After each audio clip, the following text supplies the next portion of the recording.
Assalamualaikum warahmatullahi wabarakatuh, sahabat. Apa kabarnya hari ini? Semoga kita selalu dalam lindungan Allah Subhanahu wa Ta'ala. Tanpa terasa kita sudah masuk tematik tema 4, subtema 2. Disimak beberapa materi yang Bapak akan sampaikan berikut ini.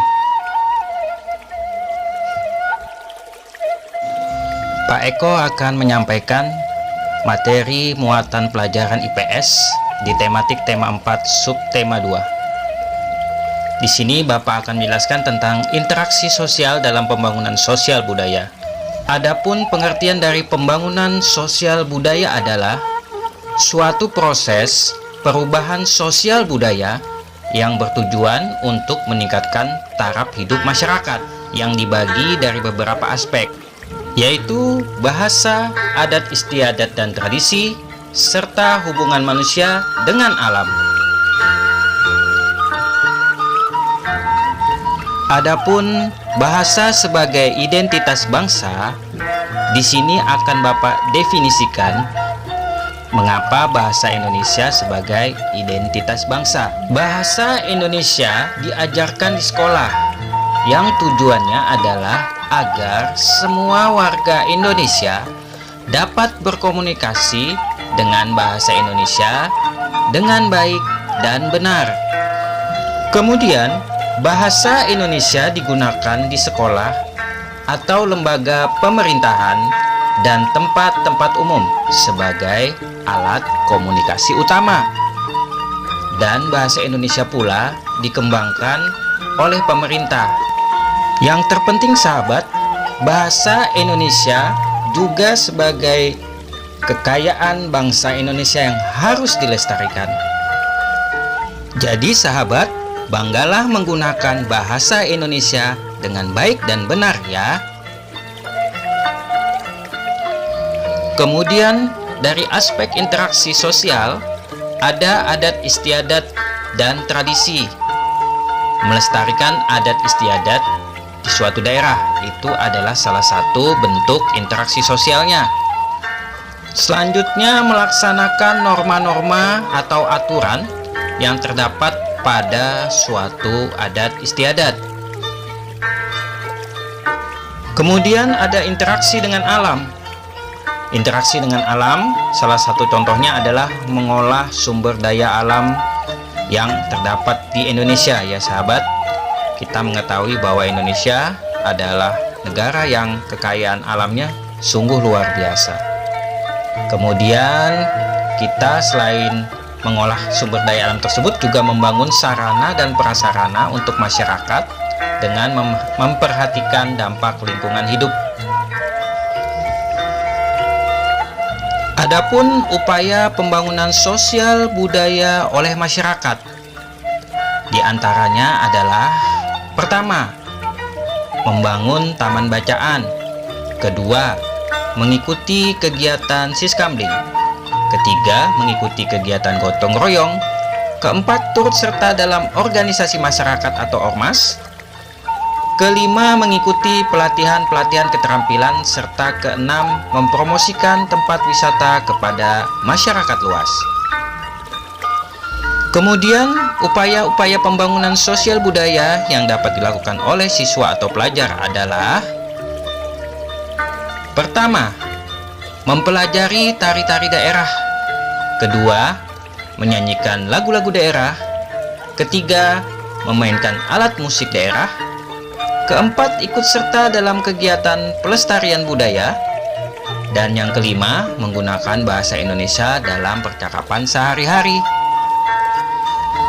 Adapun interaksi dalam bidang pendidikan, sahabat, bidang pendidikan terdiri dari pertama, pendidikan formal atau pendidikan resmi.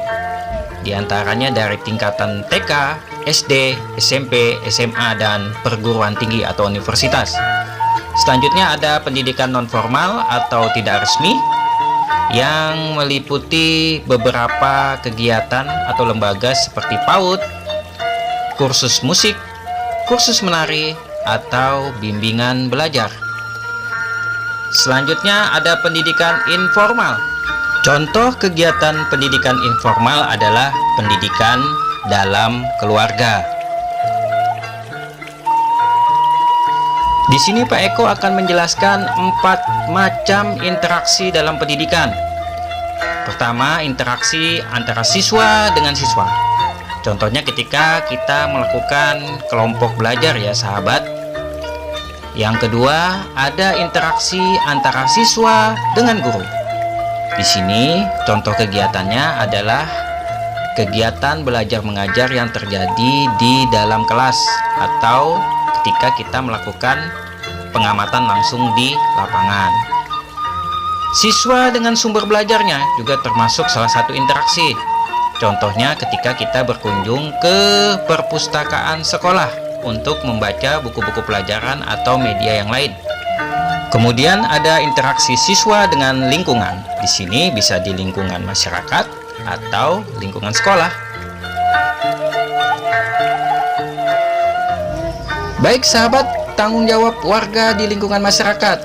Di sini ada 5 poin yang Bapak lampirkan.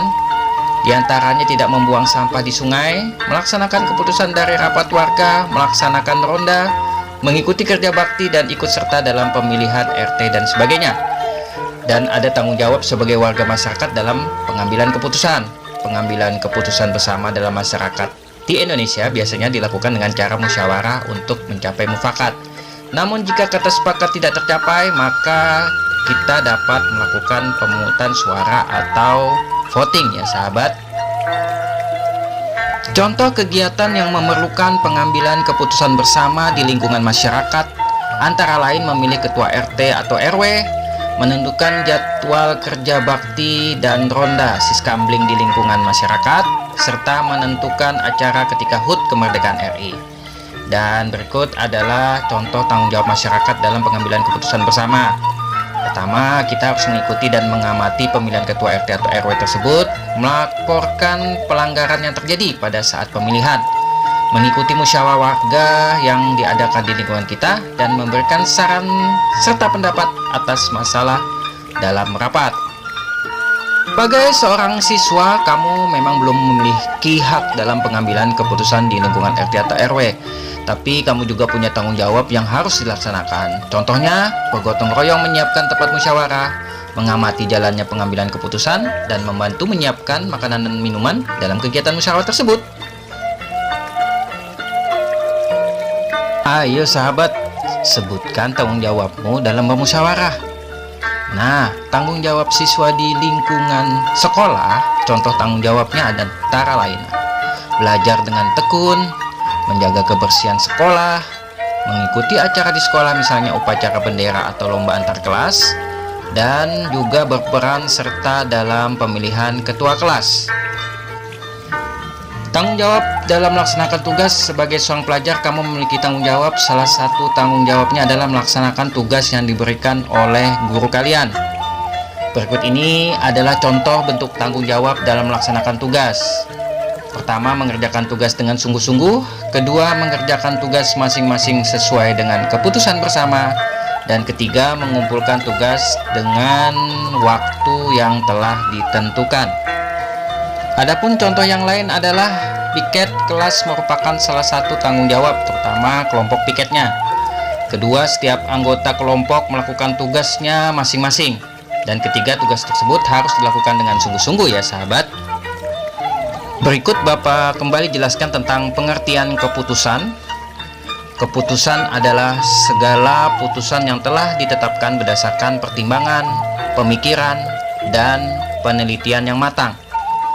Keputusan juga dibagi beberapa, yaitu ada keputusan pribadi dan keputusan bersama. Keputusan pribadi bersifat individu dan hanya untuk kepentingan diri sendiri.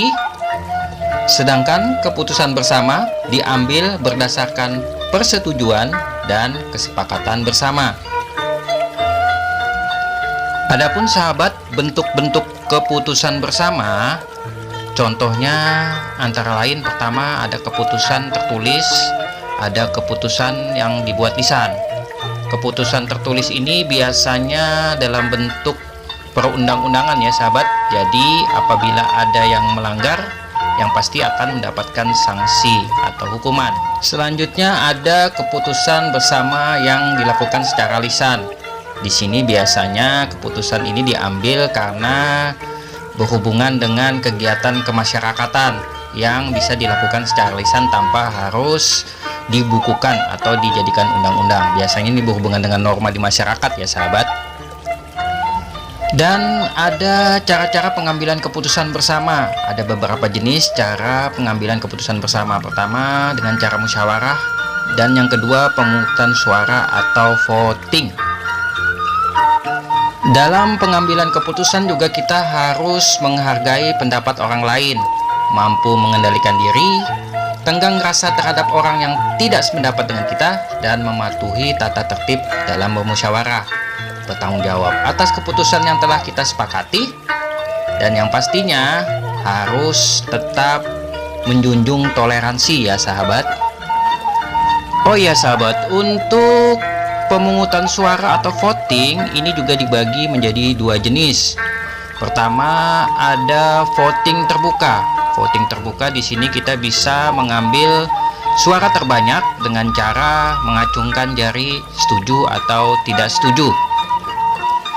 Yang kedua ada voting tertutup. Voting tertutup di sini kita melakukan pengambilan keputusan, suara terbanyaknya diambil dari kertas yang tertulis pendapat kita, dan itu tidak diketahui orang banyak. Jadi seperti pemungutan suara ketika kita pemilihan kepala daerah dan sebagainya. Dan yang terpenting dalam keputusan bersama, dalam musyawarah atau pemungutan suara atau voting, yang terpenting adalah melaksanakan hasil tersebut bersama-sama dengan baik. Begitu ya sahabat. Baik sahabat, sampai di sini dulu perjumpaan kita di materi IPS dan PKN yang sudah Bapak sampaikan. Sampai bertemu lagi di materi selanjutnya. Jangan lupa ya sahabat, selalu semangat belajarnya, dan jangan lupa juga sholat dan mengajinya, serta ikuti 3M: menjaga jarak, memakai masker, dan mencuci tangan. Assalamualaikum warahmatullahi wabarakatuh. Sampai jumpa lagi.